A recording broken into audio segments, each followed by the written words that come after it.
واقعہ کربلا تاریخ کا دردناک واقعہ ہے۔ یہ اقتدار کی جنگ نہیں تھی، اقدار کی جنگ تھی۔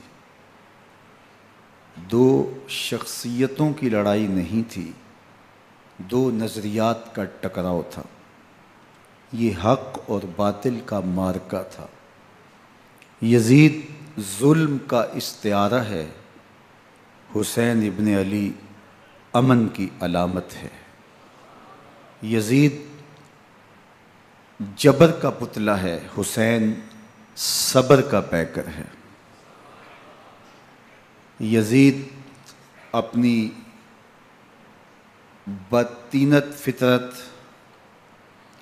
اور اپنی طبع ناہموار کے باعث دنیا پر ذلت و رسوائی، ظلم، جبر، جور و زیادتی کی علامت بن کے ابھرا، اور حسین ابن علی رضی اللہ تعالی عنہ حق و صداقت کا نشان بن کے ابھرا۔ کربلا کے تپتے ہوئے ریگزار میں حسینی اور یزیدی دو کردار سامنے آتے ہیں۔ اقبال نے کہا تھا، موسیٰ و فرعون و شبیر و یزید، ایند و قوت از حیات آید پدید، زندہ حق از قوت شبیری است، باطل آخر داغ حسرت میری است، سرخ رو عشق غیور از خون او، شوخی ای مصرع از مضمون او، تا قیامت قطع استبداد کر، موج خون او چمن ایجاد کر۔ یزید بہدل کی بیٹی محسون کا ناپاک بیٹا تھا، اور حسین محمد عربی کی بیٹی فاطمہ کا شہزادہ تھا۔ یزید دمشق کے اطراف میں سرجون اور جریر، اختل جیسے اوباشوں کے جھرمٹ میں پل کے جوان ہوا۔ حسین کے گھر کا دروازہ مسجد نبوی کے اندر کھلتا تھا۔ یزید نشے میں دھت ہو کر کے نمازیں چھوڑ دیتا تھا۔ حسین کی کربلا کے اندر بھی نماز تہجد قضا نہیں ہوئی۔ یزید ظلم کا دوسرا نام ہے، حسین امن کی علامت ہے۔ یزید نے زندگی میں ایک مرتبہ حج کیا اور شراب کے مٹکے ساتھ لے کے آیا، اور اختل اور دیگر گویوں اور مغنیوں کو اپنے ساتھ رکھا تاکہ سفر آسانی سے کٹے۔ حسین ابن علی نے 25 حج سواری ہونے کے باوجود پیدل کیے۔ یزید حج بیت اللہ کے بعد مدینہ المنورہ آیا اور شراب کی ایک مجلس بپا کی۔ حضرت امام حسین رضی اللہ تعالی عنہ جب وہاں پہنچے تو شراب کی پھیلی ہوئی بدبو کو محسوس کرتے ہوئے فرمایا، یہ بو کیسی ہے؟ تو نشے میں دھت یزید بولا، یہ شام میں بنتی ہے، اور ایک جام منگوایا اور اس کو پیتے ہوئے دوسرا جام حضرت امام حسین رضی اللہ تعالی عنہ کی طرف بڑھاتے ہوئے کہا، ابا عبداللہ لیجئے۔ تو حضرت امام حسین رضی اللہ تعالی عنہ نے فرمایا، میں اس کی طرف دیکھتا بھی نہیں ہوں، اور پھر وہ عشقی اشعار پڑھنے لگا۔ جب یزید کی شراب نوشی کا منظر امام حسین رضی اللہ تعالی عنہ اپنی آنکھوں سے دیکھ چکے تھے تو مجھے بتاؤ، یزید کے ہاتھ پہ امام حسین کا پاک ہاتھ کیسے آتا؟ حضرت امام حسین رضی اللہ تعالی عنہ جس ماحول میں پلے تھے، جس ماحول میں پرورش پائی تھی، جس ماحول میں رہے تھے، وہ پاکیزہ اور تقدس مآب ماحول تھا۔ اور یزید کبھی اطراف دمشق میں، کبھی غوطہ میں، کبھی الخضرہ محل میں، اور کبھی کہاں داد عیش دیتا رہا اور لہو و لعب کے اندر مصروف رہا، اور اس کی زندگی ان چیزوں سے عبارت تھی۔ وہ محرمات کو حلال قرار دیتا، شراب نوشی اس کی ہڈیوں میں رچی ہوئی تھی، اور شریعت بیضا کا مذاق اڑایا کرتا۔ اور حسین ابن علی رضی اللہ تعالی عنہ کی دوستیاں جن لوگوں سے تھی وہ عبداللہ ابن عباس تھے، عبداللہ ابن عمر تھے، حضرت عبد الرحمن بن ابو بکر رضی اللہ تعالی عنہ تھے۔ یزید تو جوا کھیلتا رہا، یزید تو قمار بازی کرتا رہا، یزید تو شراب نوشی کرتا رہا، اور حسین ابن علی مسجد نبوی کے ممبر میں حضور کے پہلوؤں میں بیٹھتے رہے۔ زمانے نے وہ منظر دیکھا کہ سرخ رنگ کے جوڑے پہنے ہوئے حسنین کریمین حجرہ فاطمہ سے نکلتے ہیں، کم عمری کی وجہ سے کبھی گرتے ہیں کبھی سنبھلتے ہیں، اور آقا کریم خطبہ ارشاد کر رہے ہیں، خطبہ چھوڑ کے حضور نے شہزادوں کو اٹھا لیا۔ وہ منظر بھی زمانے نے دیکھا۔ حضرت عبداللہ بن شداد کہتے ہیں کہ حضور سجدے میں تھے اور سجدہ اتنا طویل ہو گیا، ہمیں لگا یا تو وحی کا نزول ہو رہا ہے یا پھر اللہ کا حکم آ گیا اور اللہ کے محبوب کی روح قبض کر لی گئی۔ لیکن میں نے جب نظریں اٹھا کے ننکیوں سے دیکھا تو کیا منظر تھا کہ حسین ابن علی حضور کی پشت پہ بیٹھے ہوئے اور میرے آقا سجدے کو طول دے رہے ہیں۔ اللہ اکبر! حسین کے لیے پیغمبر کے سجدوں کو طول دیا جا رہا ہے۔ حسین ابن علی کبھی ممبر پہ حضور کی اطراف میں بیٹھتے ہیں، وہ منظر بھی دنیا نے دیکھا کہ حضور کے مبارک کندھوں پر حسین ابن علی بیٹھے ہیں اور حضور کی زلفوں کو پکڑا ہوا ہے۔ تو حضرت عمر رضی اللہ تعالیٰ عنہ دیکھ کے کہتے ہیں واہ واہ کیسی سواری میسر آئی حسین ابن علی کو۔ تو میرے آقا مسکرا کے کہتے ہیں عمر سواری دیکھتے ہو سوار بھی تو دیکھو۔ اللہ اکبر! حضرت اسامہ بن زید بن حارثہ رضی اللہ تعالیٰ عنہ فرماتے ہیں رات کا ایک پہر گزر گیا اور مجھے حضور سے کوئی کام تھا، میں آقا کریم کی خدمت میں حاضر ہوا، در دولت پہ دستک دی، حضور تشریف لائے تو چادر اوڑی تھی، بکل کی ہوئی تھی میرے حضور نے، تو میں نے اپنی حاجت کہی تو حضور نے میری حاجت پوری کر دی۔ لیکن ایک منظر میں نے دیکھا کہ حضور نے جو چادر کی بکل فرمائی تھی اس کے اطراف میں پہلوؤں میں ابھار تھے جس طرح اندر کوئی ہو۔ مجھ سے نہ رہا گیا، میں نے پوچھ لیا، میں نے کہا بندہ نواز چادر کے اندر کیا ہے؟ فَكَشَفَهُ، تو حضور نے چادر کو کھول دیا۔ فَإِذَا الْحَسَنُ وَالْحُسَيْنُ عَلَىٰ وَرِكَيْهِ، تو کہتے ہیں میں نے اپنی آنکھوں سے دیکھا ایک پہلو سے امام حسین لپٹے ہوئے تھے، ایک پہلو سے امام حسن لپٹے ہوئے تھے۔ فرمایا یہ میرے بیٹے ہیں، یہ میری بیٹی کے بیٹے ہیں، اے اللہ میں ان سے پیار کرتا ہوں، تو بھی ان سے پیار کر، جو ان سے پیار کرے اس سے بھی پیار کر۔ ان کی محبت کا درس دیا، ان کے پیار کا سبق پڑھایا، کہا ان سے پیار کرنے والا میرے سے پیار کرنے والا ہے، ان سے بغض رکھنے والا میرے سے بغض رکھنے والا ہے۔ ان کی تکلیف حضور کو بے چین کر دیتی تھی۔ حضرت سیدہ فاطمہ الزہرا رضی اللہ تعالی عنہ کے گھر کے قریب سے گزرے تو حضرت امام حسین کے رونے کی آواز آ رہی تھی، تو آقا کریم علیہ السلام نے فرمایا کہ فاطمہ حسین کو چپ کرواؤ، الا تعلمی ان بقاءہ یوزینی، تو جانتی نہیں حسین کا رونا مجھے دکھ دیتا ہے۔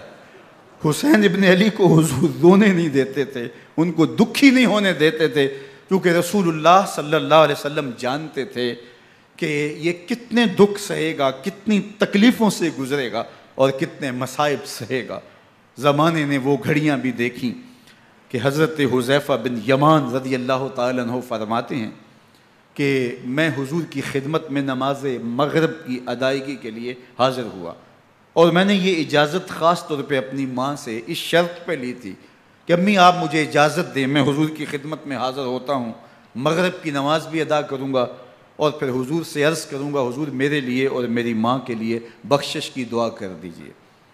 ماں نے اس شرط پہ اجازت دے دی اور میں حضور کی خدمت میں آ گیا، نماز مغرب ادا کی، سلام پھرا تو میرے دل میں آرزو تھی میں حضور سے عرض کروں حضور میرے لیے اور میری ماں کے لیے مغفرت کی بخشش کی دعا کر دیں، لیکن حضور عبادات میں، ذکر میں، نوافل میں ایسے مشغول ہوئے کہ میں آرزو رکھنے کے باوجود بھی عرض نہ کر سکا۔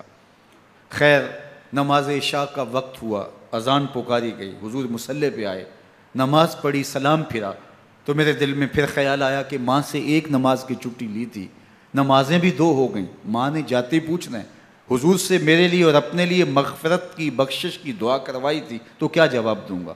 اور حضور اٹھے اور کاشانہ اقدس کی طرف چل دیے۔ اب میرے دل میں یہ خیال رہ کے آ رہا تھا کہ ماں کو کیا جواب دوں گا؟ میں تو حضور سے بخشش و مغفرت کی دعا کروا ہی نہیں سکا۔ جب حضور چل پڑے تو غیر ارادی طور پہ میں بھی حضور کے پیچھے چل پڑا۔ چلنے میں تھوڑی سی رفتار تیز ہو گئی، جس سے قدموں کی آہٹ پیدا ہوئی، تو جب آواز پیدا ہوئی تو حضور نے رخ پھیرے بغیر فرمایا من ھذا، میرے پیچھے پیچھے کون آ رہا ہے؟ پھر خود ہی کہا حذیفہ تو نہیں؟ تو میرا دل دھڑک رہا تھا، قلت نعم، میں نے کہا جی حضور میں حذیفہ ہوں۔ فرمایا ما حاجتک، غفر اللہ لک ولامک، کیا کام ہے؟ اللہ تجھے بھی بخش دے، تیری ماں کو بھی بخش دے۔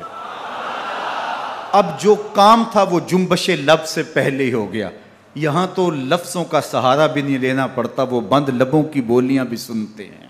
اقبال بولا ہے فروغت صبح آثار و دہور، چشم تو بی نندائے ما فی الصدور، تیری نظر تو سینوں کے چھپے راز بھی دیکھتی ہے۔ تو کہا ما حاجتوں کا غفر اللہ لک ولامک، اللہ تجھے بخش دے، تیری ماں کی بھی مغفرت کر دے، کیا کام ہے؟ اب جو کام تھا وہ تو ہو گیا۔ تو میرے حضور نے ارشاد فرمایا حذیفہ سنو، ابھی ایک فرشتہ آیا ہے جو اس سے قبل دھرتی پر پہلے کبھی نہیں آیا، آج پہلی مرتبہ اللہ سے اجازت لے کے 2 کام کرنے آیا ہے۔ ایک تو مجھے سلام کرنے آیا ہے، اور دوسرا خوشخبری دینے آیا ہے کہ آپ کی بیٹی فاطمہ جنتی عورتوں کی سردار ہے، اور حسن اور حسین جنتی جوانوں کے سردار۔ ایک طرف یزید ناپاک میسون کا پلیت بیٹا، اور ایک طرف محمد عربی کا نواسا، فاطمہ کے دودھ کا اثر، علی المرتضیٰ کے خون کی تاثیر، رسول اللہ صلی اللہ علیہ وسلم کے کندھوں پہ بیٹھنے والا۔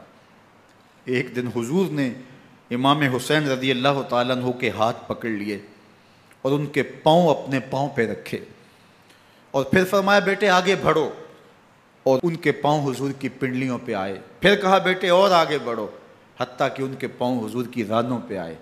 پھر فرمایا بیٹا اور آگے بڑھو، تو ان کے پاؤں حضور کے مبارک بطن اقدس پہ آئے۔ پھر بازوؤں کو کھینچ کے اپنے قریب کیا اور حسین ابن علی کے منہ میں اپنی زبان رکھ دی، اور وہ اس طرح چوس رہے تھے جس طرح کھجور چوسی جاتی ہے۔ تو اللہ کے محبوب علیہ السلام نے حسین ابن علی کو اپنی زبان کا لعاب دہن دے کر کے، وہ شیر رحمت دے کر کے، وہ کوثر و تسلیم سے پاکیزہ تر آب رحمت عطا کر کے ان کی ہمیشہ کے لیے پیاس بجھا دی، تاکہ کل کربلا کے تپتے ہوئے ریگزار میں حسین ابن علی کو پیاس کی شدت تنگ نہ کرے اور پائے استقلال میں لغزش نہ آنے پائے۔ ان نازوں سے پالے ہوئے حسین کو، ان محبتوں سے پالے ہوئے حسین ابن علی کو امتحان بھی اتنے بڑے درپیش تھے۔ یاری تیری سونا پر ازمیشاں تیریاں اگ، سونا پرکھیا جامدہ ہے نال اگاں دے لگ۔ جتنا بڑا شخص ہوتا ہے اتنی آزمائشیں بھی بڑی ہوتی ہیں۔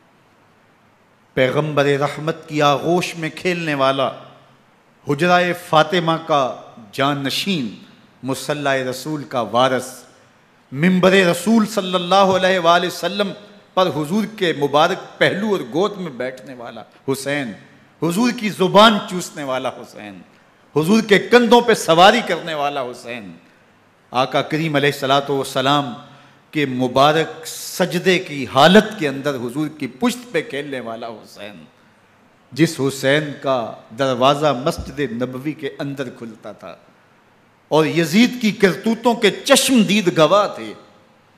یزید جب تخت نشین ہوتا ہے تو اسے یہ فکر ہوتی ہے کہ امام حسین، عبداللہ بن زبیر، عبداللہ بن عمر، عبداللہ ابن عباس یہ میری بیعت کریں۔ اور وہ ولید بن عقبہ کو لکھتا ہے کہ ہر صورت میں ان کی بیعت لو، اور اگر بیعت نہ دیں تو سختی کرو۔ حضرت امام حسین رضی اللہ تعالی عنہ کو بلاوا آتا ہے کہ آپ کو دارالامارت میں گورنر ہاؤس میں بلایا جا رہا ہے، ولید بن عقبہ کا پیغام آپ کو پہنچتا ہے۔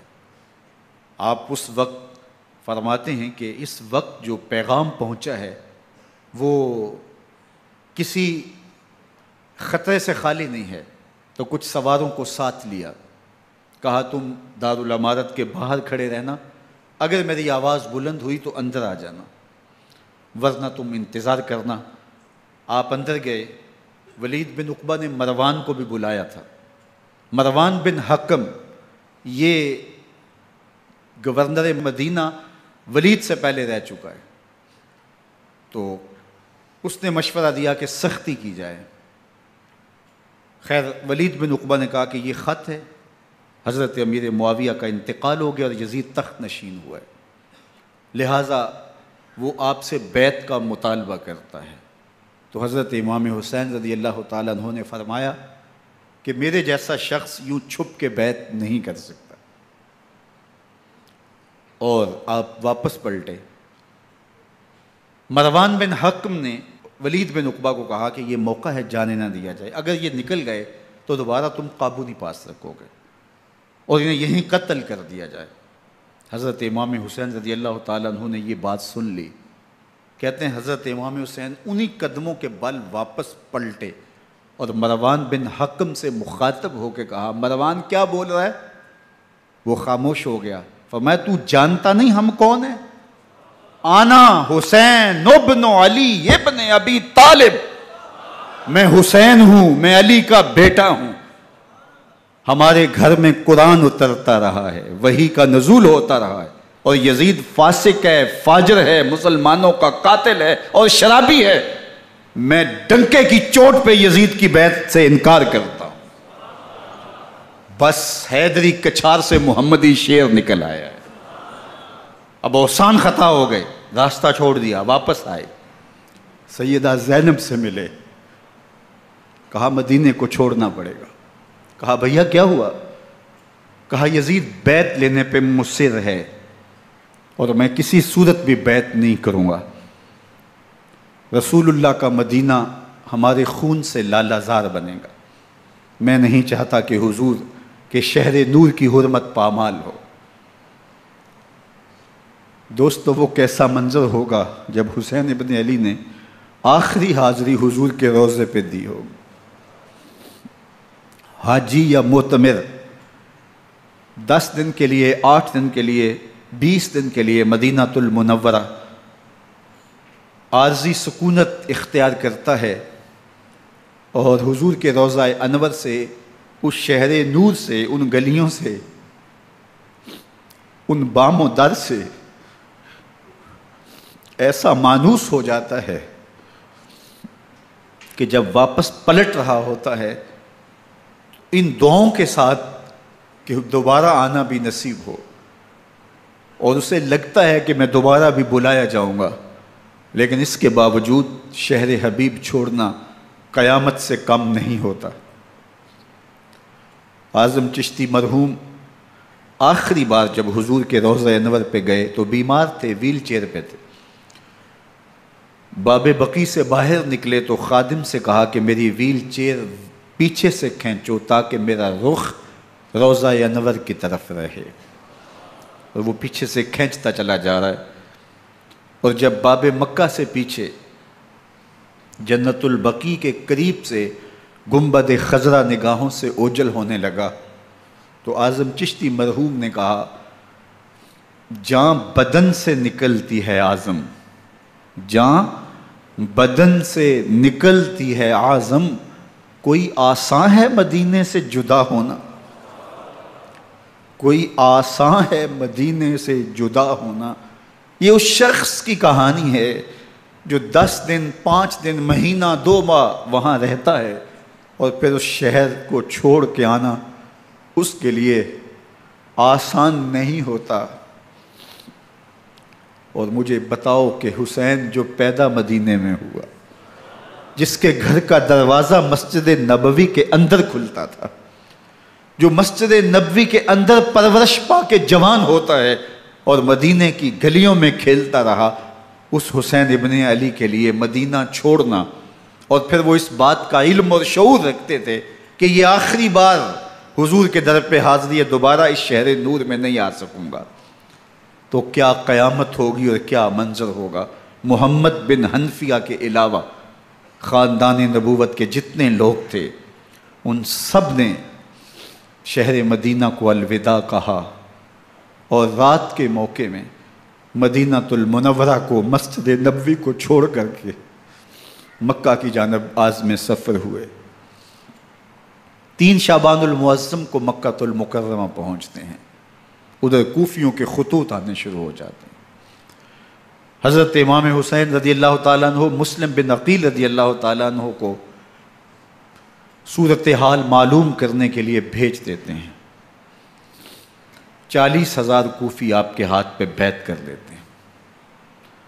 ادھر 25 پیدل حج کرنے والے حضرت امام حسین 8 ذی الحج کو احرام باندھتے ہیں، لیکن آپ کو پتہ چلتا ہے کہ حاجیوں کے روپ میں قاتل چھپا دیے گئے، تو آپ اس احرام کو حج کی بجائے عمرے میں بدلتے ہیں اور کوفے کی جانب عازم سفر ہوتے ہیں۔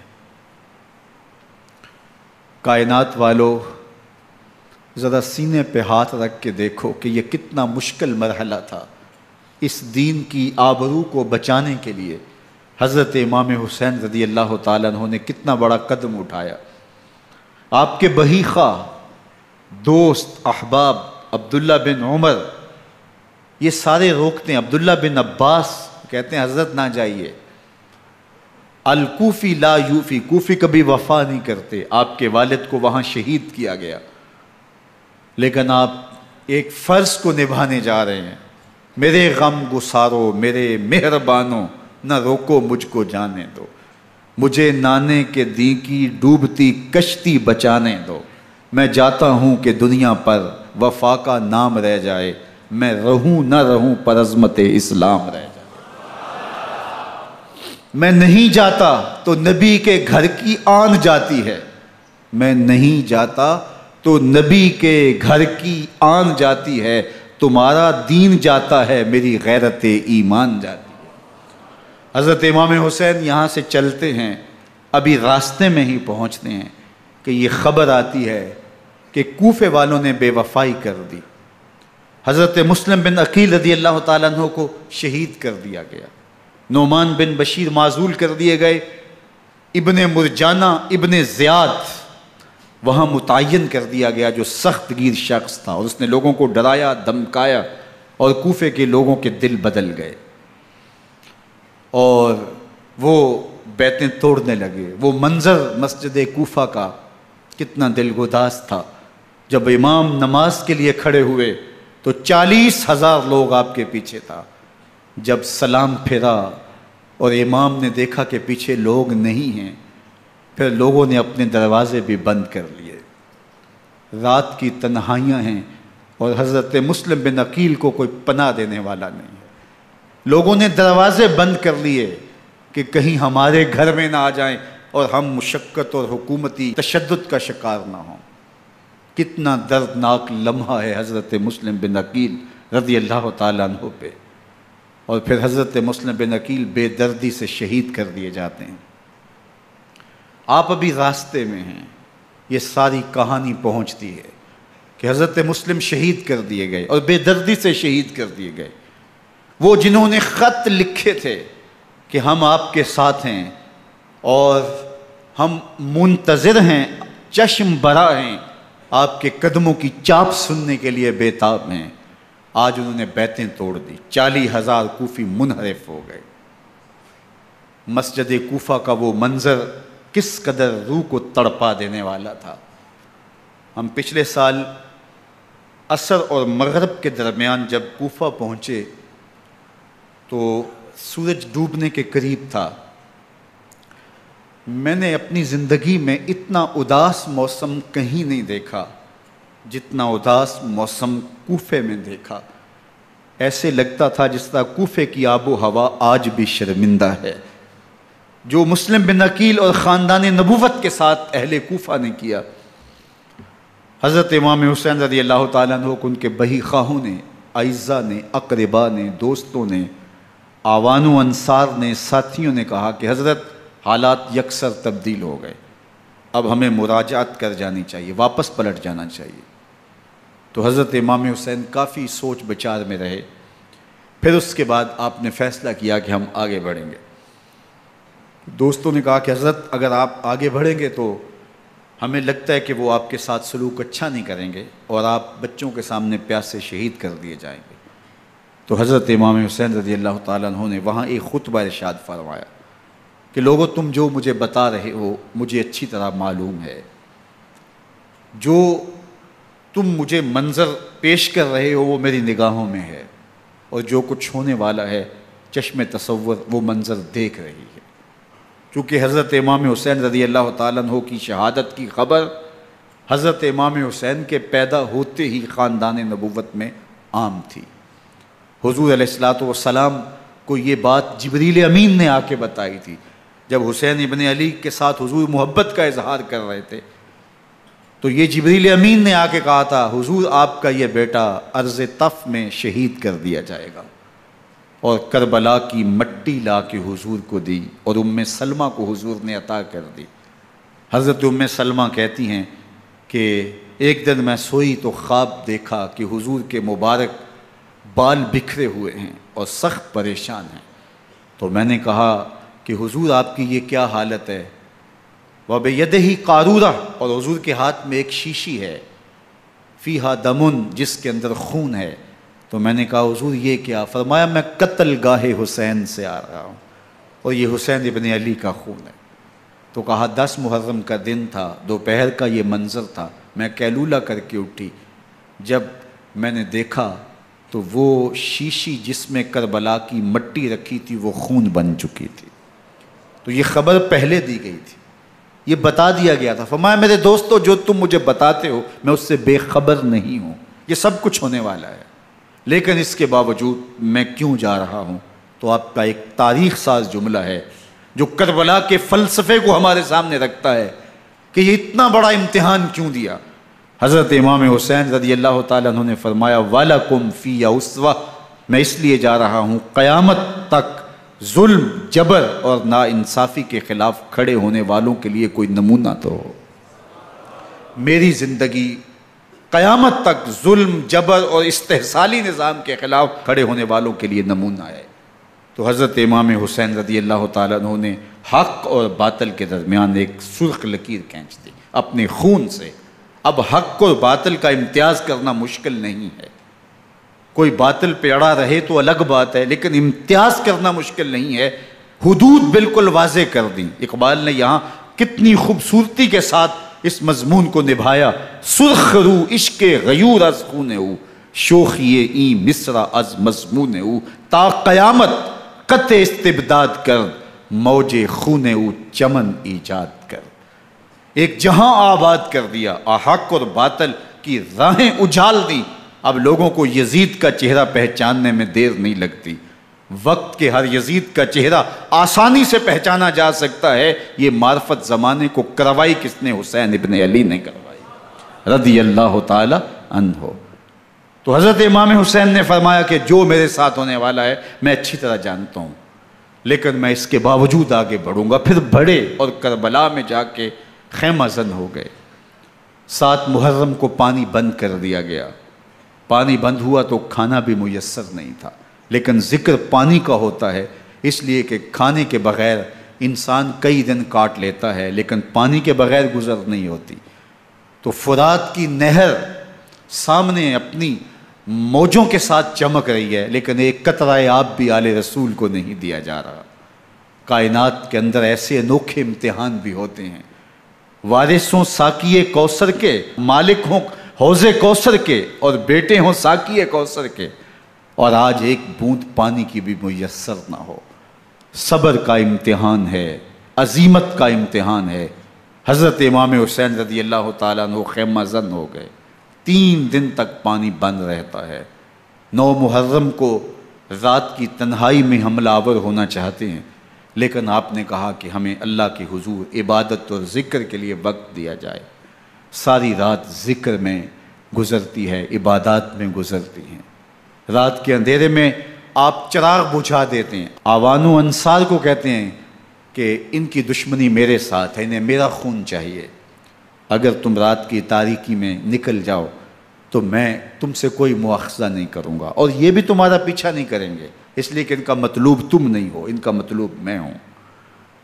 جب چراغ جلایا تو کوئی بھی نہیں گیا۔ مسلم بن نوسجہ کھڑے ہو کے کہتے ہیں حضرت اگر ہمارے بدن کو 70 بار کاٹا جائے اور جلایا جائے اور ہواؤں میں اڑا دیا جائے پھر بھی آپ کا ساتھ نہیں چھوڑیں گے۔ 70 سال کے بوڑھے ہیں حبیب بن مظاہر، کہتے ہیں حضرت آپ کو چھوڑ کے جائیں کہاں، آپ کو چھوڑ کے جائیں کہاں، کوئی ساتھ چھوڑنے کے لیے تیار نہیں ہے۔ پیاس ہے، سخت گرمی ہے، کربلا کا ماحول ہے، 72 افراد اور خاندان کی خواتین میدان کربلا میں خیمہ زن ہیں۔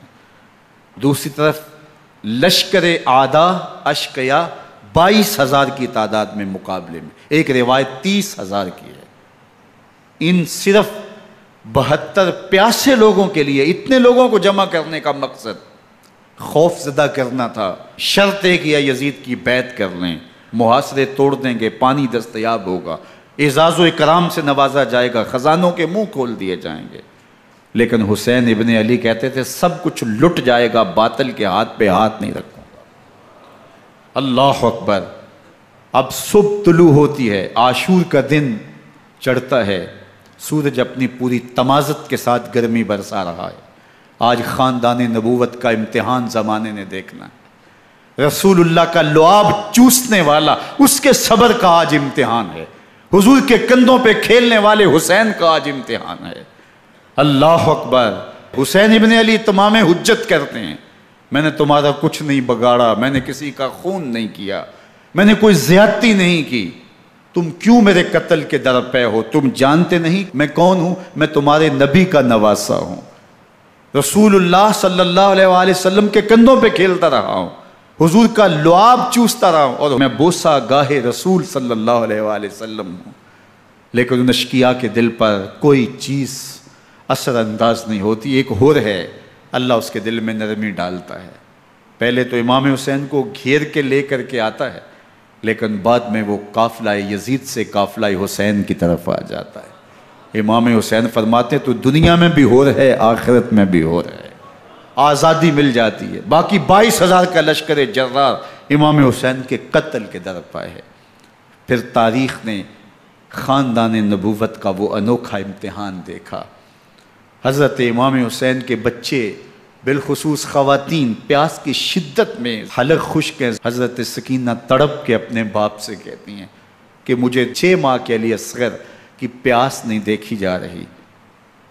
بچے کو ہاتھوں پہ اٹھاتے ہیں اور نہر فرات کے کنارے پہنچ کے فرماتے ہیں اشقیاء سے مخاطب ہو کے تمہارا معاملہ میرے ساتھ ہے، اس 6 ماہ کے بچے نے تمہارا کچھ نہیں بگاڑا، اور چلو بھر کے اس کا حلق سیراب کرنا چاہتے ہیں۔ ایک 2 شاخہ تیر آتا ہے جو حضرت علی اصغر کے گلے کو چیر دیتا ہے۔ راوی لکھتے ہیں کہ وہ عام تیر نہیں تھا، جانوروں کو شکار کرنے کے لیے جو بڑے تیر ہوتے ہیں وہ 2 شاخہ تیر تھا۔ وہ گردن کو کاٹ دیتا ہے، خون بہنے لگتا ہے، گردن لٹک جاتی ہے۔ حضرت امام حسین وہ بہتا ہوا خون اپنے چلو میں لیتے ہیں اور آسمان کی طرف اچھال کے کہتے ہیں مالک حسین کی یہ قربانی بھی قبول فرما۔ یہ تماشا لبے بام نہیں ہے، بچہ بیمار ہو ڈاکٹر جواب دے دیں، ماں باپ کے ہاتھ پھول جاتے ہیں، زندگی کی سانسیں ابھی چل رہی ہوتی ہیں، لیکن ڈاکٹر کہے کہ یہ میرے بس کا روگ نہیں ہے، کہیں اور لے جاؤ، تو زندگی کا لف و نشر غیر مرتب ہو جاتا ہے۔ میں سلام پیش نہ کروں حسین ابن علی کو، 6 ماہ کا علی اصغر ہاتھوں میں دم توڑتا ہے، گردن لٹک جاتی ہے، خون بہہ رہا ہے، اب خیموں کی طرف بڑھ رہے ہیں، لیکن زبان پہ شکایت نہیں ہے، کہتے ہیں مالک حسین کی یہ قربانی قبول کر لے۔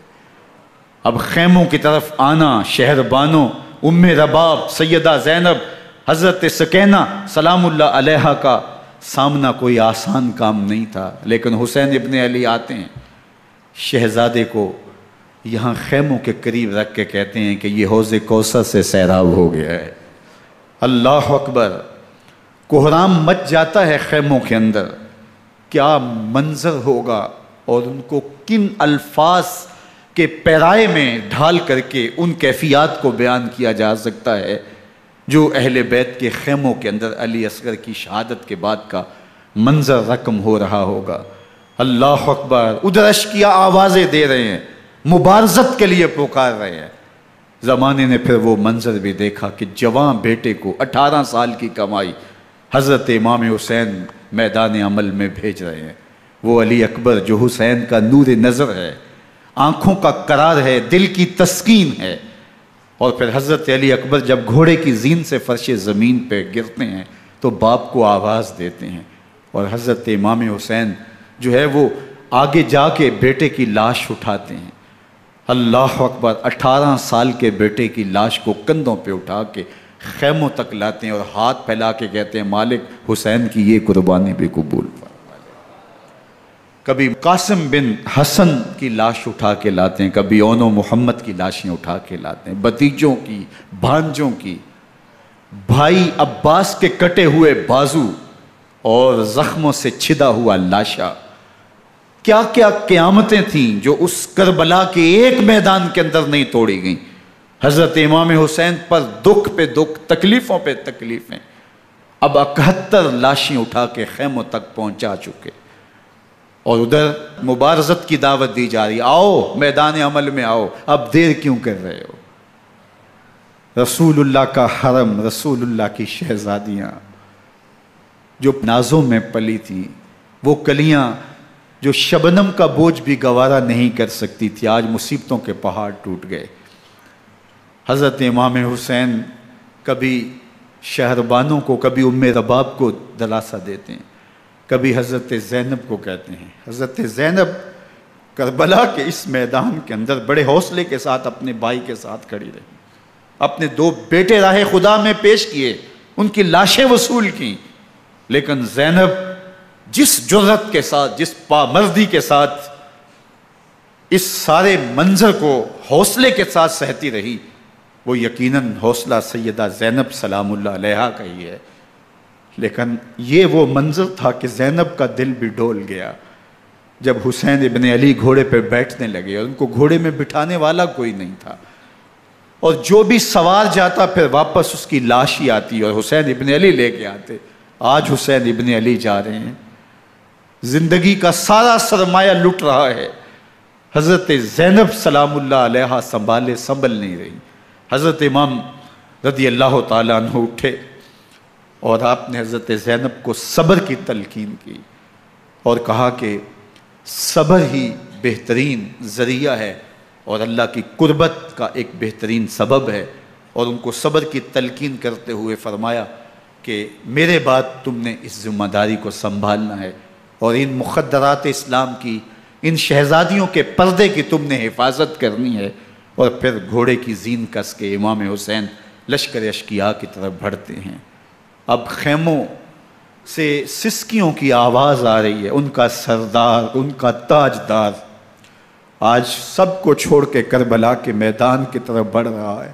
جرم کیا کیا، قصور کیا کیا، اس نے کیا زیادتی کی کہ آج نیزوں اور انیوں کے مقابلے میں 22,000 کا لشکر حضرت امام حسین پہ ٹوٹ پڑتا ہے۔ آپ پھر اتمام حجت کرتے ہیں، میں نے کسی کو قتل نہیں کیا، خون ناحق نہیں بہایا، میرے خون کے درپے کیوں ہو، اپنی آخرت کیوں برباد کرتے ہو، تم جانتے نہیں میں کون ہوں، میں تمہارے نبی کا نواسا ہوں۔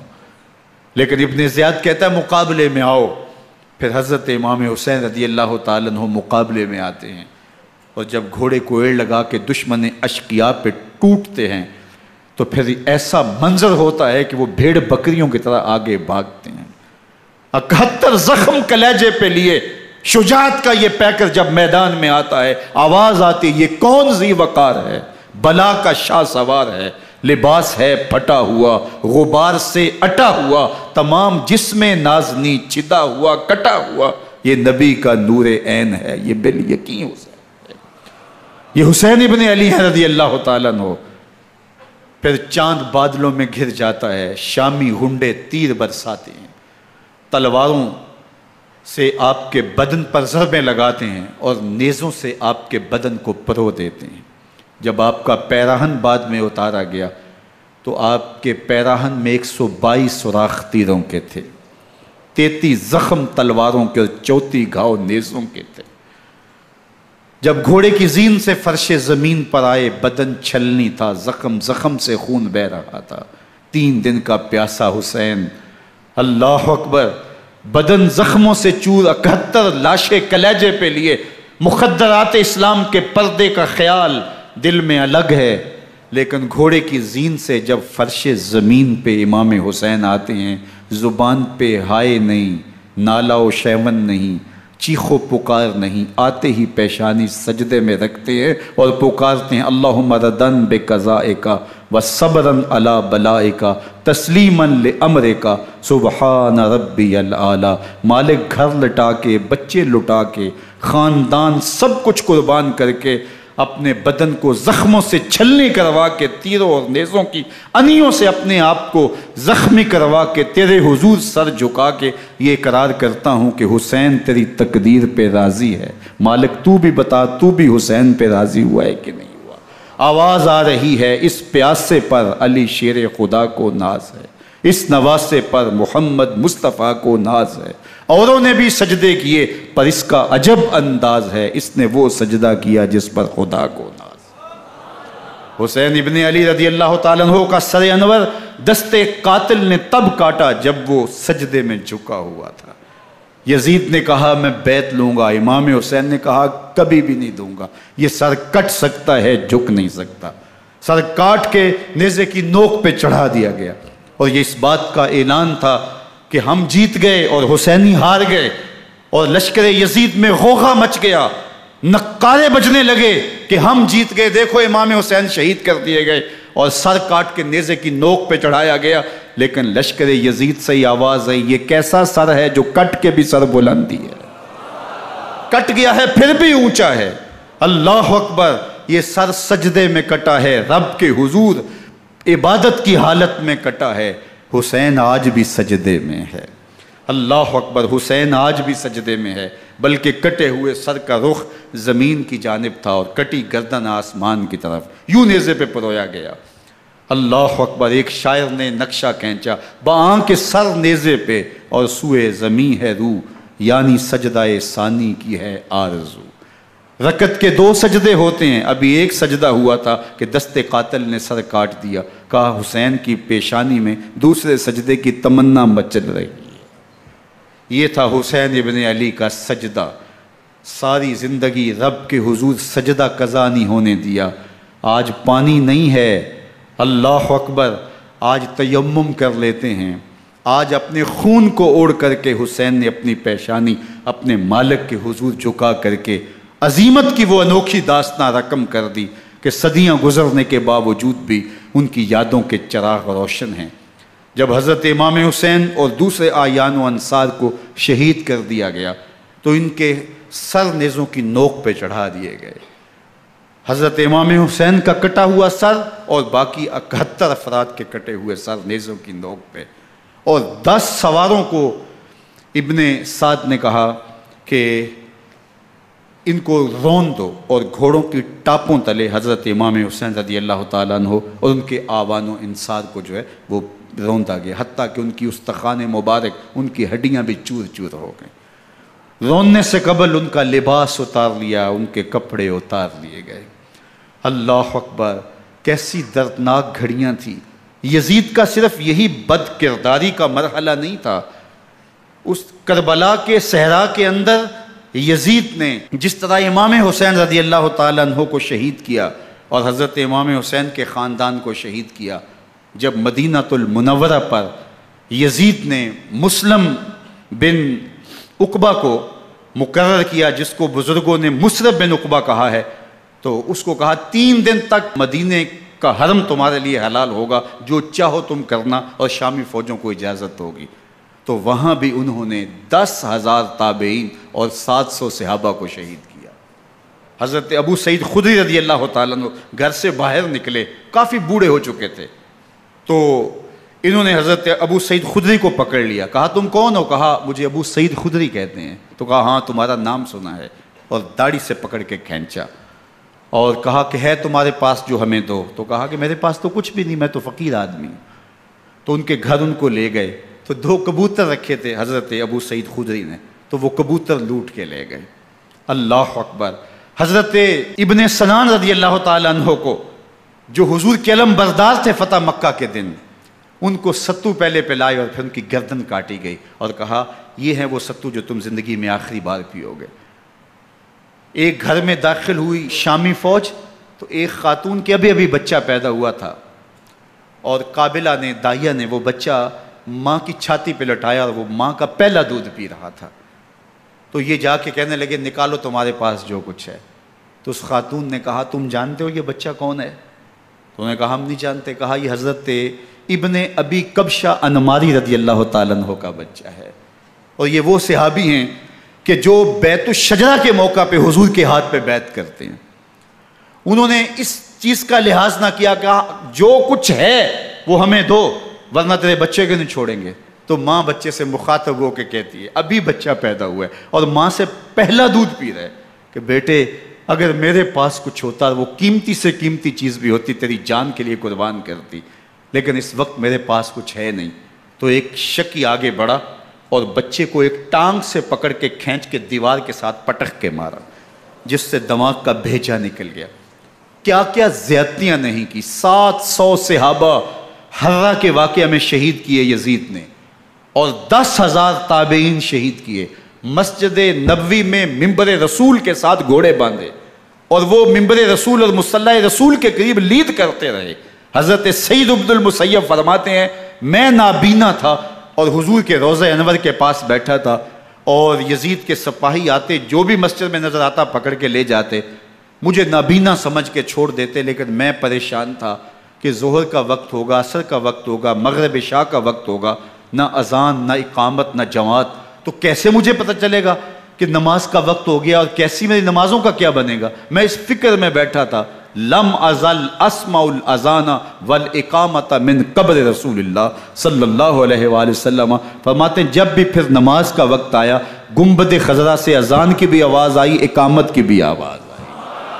3 دن تک مسجد نبوی کے اندر گھوڑے بندے رہے، اور مدینہ کی حرمت پامال کی۔ مدینہ کے گھروں کے اندر یہ بدکماش داخل ہوئے، اور جو بدکاریاں انہوں نے کی، کلیجہ منہ کو آتا ہے۔ 1002 شیزائیں ان بدکاروں کی بدکاریوں کی وجہ سے کنواری حالت کے اندر حاملہ ہوئی۔ 3 دن تک مدینے کا حرم انہوں نے پامال کیا، اور پھر مکہ المکرمہ میں کعبہ اللہ پر گولے برسائے، اور کعبہ کا غلاف جل گیا۔ وہ تو یزید مر گیا، اور حضرت عبداللہ ابن زبیر رضی اللہ تعالیٰ عنہ نے اپنی خلافت کا اعلان کیا۔ یزید کے یہ کرتوت تھے، ادھر اہل مدینہ کو ستایا، ادھر اہل مکہ کو ستایا، اور رسول اللہ صلی اللہ علیہ وسلم کے خانوادے کی بے حرمتی اور توہین کی۔ نہ صرف انہیں قتل کیا گیا، ان کی لاشوں پہ گھوڑے دوڑائے۔ ابن سعد اور شمر جو ہے وہ خیموں میں داخل ہوا، اور مخدرات اسلام کی چادریں چھیننے کی کوشش کی۔ حضرت زینب سلام اللہ علیہ نے مخاطب ہو کے کہا ہمارے چہرے کے رکھوالے چلے گئے ہیں، ظالم تو خیال نہیں کرتا ہم رسول اللہ کی بیٹیاں ہیں۔ حضرت شہربانو، حضرت زین العابدین اور حضرت زینب سلام اللہ علیہم، ان تینوں کو ایک اونٹ پہ باندھا گیا، اور باقی اونٹوں پہ باقی سادات کو، حضور کی شہزادیوں کو باندھا گیا، رسیوں میں جکڑا گیا، اور اونٹوں پہ باندھ کر کے کوفے کی جانب آگے آگے شہیدوں کے سر چل رہے ہیں، اور پیچھے یہ قافلہ چل رہا ہے۔ اور جب یہ قافلہ وہاں سے گزرا جہاں لاشیں پڑی تھیں، امام زین العابدین 14 سال کے تھے اور بیمار تھے، اور ان کا حوصلہ نہ ہوا، وہاں غشی ان کے اوپر آنے لگی، اور وہ منظر ابن کثیر نے، باقی لوگوں سب نے لکھا ہے کہ پھر جب ان کی یہ حالت ہوئی تو پھر سیدہ زینب سلام اللہ علیہ، جنہوں نے ابھی تک بڑے حوصلے کے ساتھ ساری مشکلات کا مقابلہ کیا تھا، اب ان کے بندن ٹوٹ گئے اور آنکھوں سے آنسو بہنے لگے، اور سیدہ زینب نے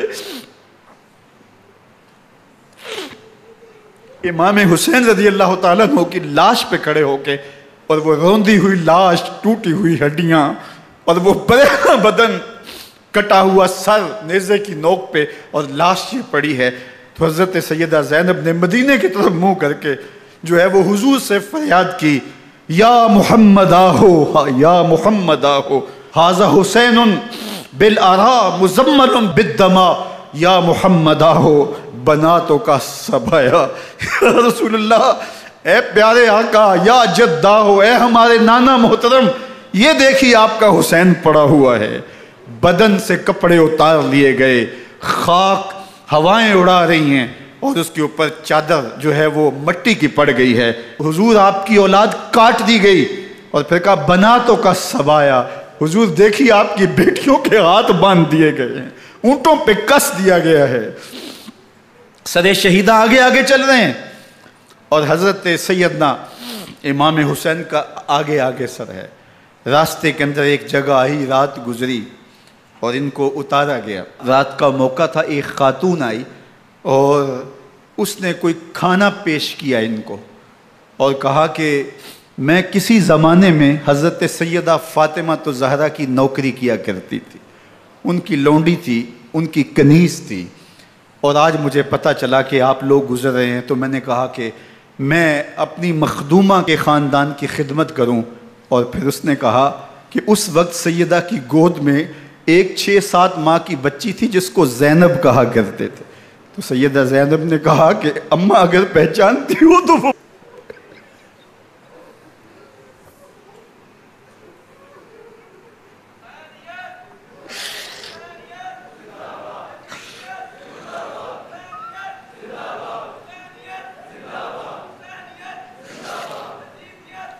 یہ تاراج اور لٹا ہوا کارواں پھر وہاں سے کوفے میں کیسے پہنچا، اور کوفے کے اندر سیدہ زینب سلام اللہ علیہا نے وہ یزید کے دربار میں، ابن زیاد کے دربار میں وہ جرأت آمیز جو باتیں کہیں، اللہ اکبر، زینب کی زبان میں علی کی خطابت بول رہی تھی، اور پھر دشمن اور دوست سارے رونے لگے، اور وہ کیا دل گداز منظر تھے۔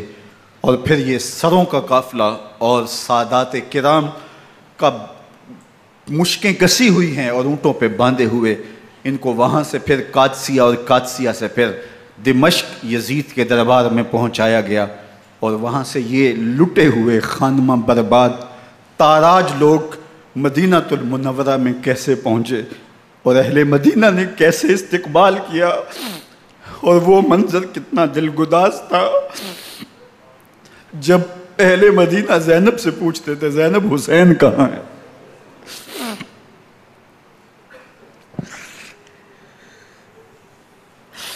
بے مروت بے وفا تیرا بھی کیا افسانہ ہے، جس نے اپنی ہی شمع کو گل کیا تو وہ پروانہ ہے۔